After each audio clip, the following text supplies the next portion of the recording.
Ever wonder how far a love scorned can push someone? Tonight, we delve into a case that's as claustrophobic as it is confounding.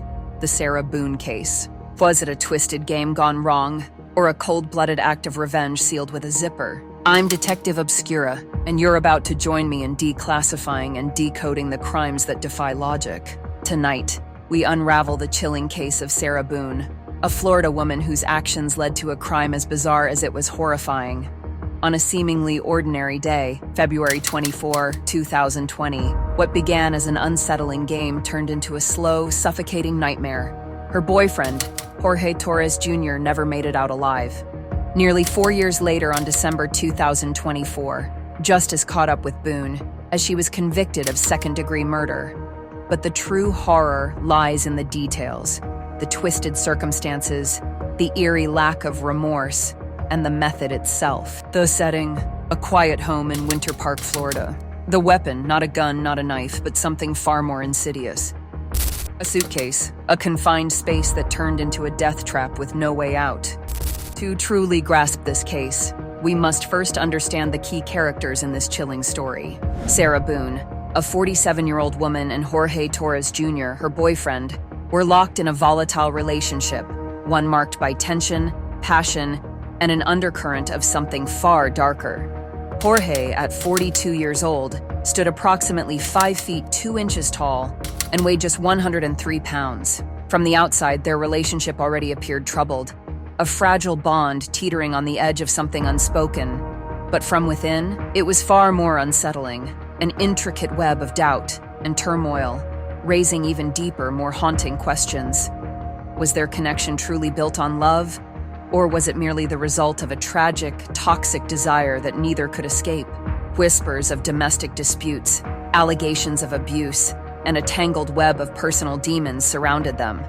Those close to the couple described their bond as an on-again, off-again affair, fueled by intense emotions that oscillated between love and conflict.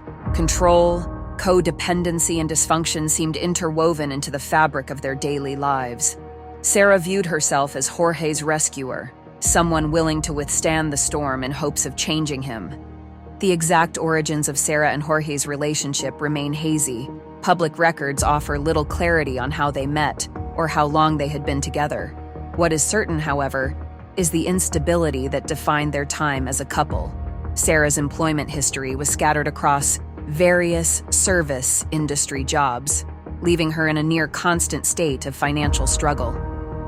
The trial suggested that she had children from a previous relationship, though details about them remained scarce. Jorge, too, had children of his own, adding another layer of complexity to their already volatile dynamic. Behind closed doors, their relationship was a storm of conflict and accusations. Friends and neighbors would later describe a home filled with tension, shouting matches that bled through the walls, heated arguments that spilled into the public eye. Sarah alleged that Jorge had a violent temper, that she had endured physical and emotional abuse throughout their time together. She claimed he would lash out in fits of anger, leaving behind bruises that faded faster than the fear. In response, Jorge painted a different picture, one where Sarah was erratic, manipulative, and just as capable of cruelty. Theirs was not just a troubled romance. It was a battlefield where love and hostility blurred into something toxic and inescapable. By the time their relationship neared its breaking point, Sarah had taken on the role of the wounded, cornered prey. In court, she invoked battered woman syndrome, arguing that years of torment had pushed her to the edge. She pleaded self-defense, insisting that her actions were a desperate response to a cycle of violence she could no longer endure. But was trauma truly the driving force behind what happened that night? Or was there something far more sinister at play? The night of February 24, 2020, began with alcohol and a game, a seemingly harmless round of hide-and-seek. According to Sarah, Jorge willingly climbed into a suitcase, laughing as part of their usual playful back and forth. What happened next shattered any illusion of innocence. She zipped him inside, and then, according to her, she assumed he could get out. Then, she went to bed. The horrifying truth emerged through videos recovered from Boone's cell phone, footage that shattered any notion of innocence. In the recordings, Jorge's voice trembles with desperation as he pleads for air, his breaths turning ragged and frantic from inside the suitcase. He calls out Sarah's name, begging for mercy. Her response? Mockery. Stupid. She taunts. Yeah, that's when you choke me. His cries grow weaker. Sarah. His gasps more strained as desperation gives way to exhaustion. He begs, voice cracking, pleading for air, for mercy. But Sarah doesn't relent. She keeps filming, and then she simply walks away, leaving him trapped as she goes to bed. The autopsy told its own grim story. Scratches, contusions, and unmistakable signs of a struggle. Evidence that he had fought in vain for his life. Was this a drunken game spiraling into tragedy? A reckless mistake fueled by poor judgment? Or was it something far more deliberate, an act of cold, calculated revenge? The investigation unraveled into a web of contradictions. Detectives sifted through conflicting testimonies and unsettling evidence, struggling to piece together a coherent narrative. The videos painted a damning picture, but Boone's defense pushed back. They argued she was not a murderer, but a victim herself. A woman trapped in a cycle of abuse, suffering from battered woman syndrome. Her actions, they claimed, were not driven by malice, but by trauma. But could trauma truly explain what the camera captured? Sarah, I can't breathe, babe. That's on you. Sarah, I can't breathe. It's on you. Sarah. However, the prosecution dismantled Boone's defense by exposing inconsistencies and unsettling aspects of her behavior. They pointed to her lack of remorse, the cruel taunts captured on video, and the most damning detail. She waited hours before calling for help. These weren't the actions of a terrified victim, they argued, but of someone disturbingly indifferent to the suffering she inflicted. But beneath the surface of this brutal crime lay a deeper, more complex question, one that blurred the line between victim and perpetrator. Was this a moment of psychological break, the result of years of trauma, or was it something far more deliberate? To understand the full picture, we need to step inside the mind of Sarah Boone. Battered woman syndrome is a real and devastating condition, often warping a victim's perception of danger and response to abuse. Dr. Julie Harper, a psychologist who testified during the trial, explained how trauma can drive behaviors that seem incomprehensible to outsiders. Fear can override logic. Boone, she suggested, might have left Torres in the suitcase out of terror, paralyzed by the thought of what he might do upon release.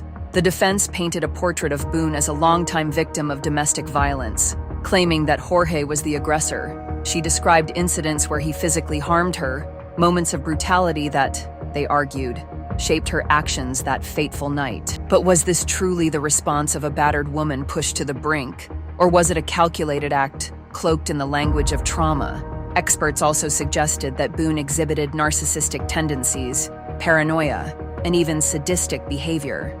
Her mocking tone as Jorge gasped for air inside the suitcase, her eerie lack of remorse, and her combative interactions with multiple public defenders painted a picture of someone deeply manipulative.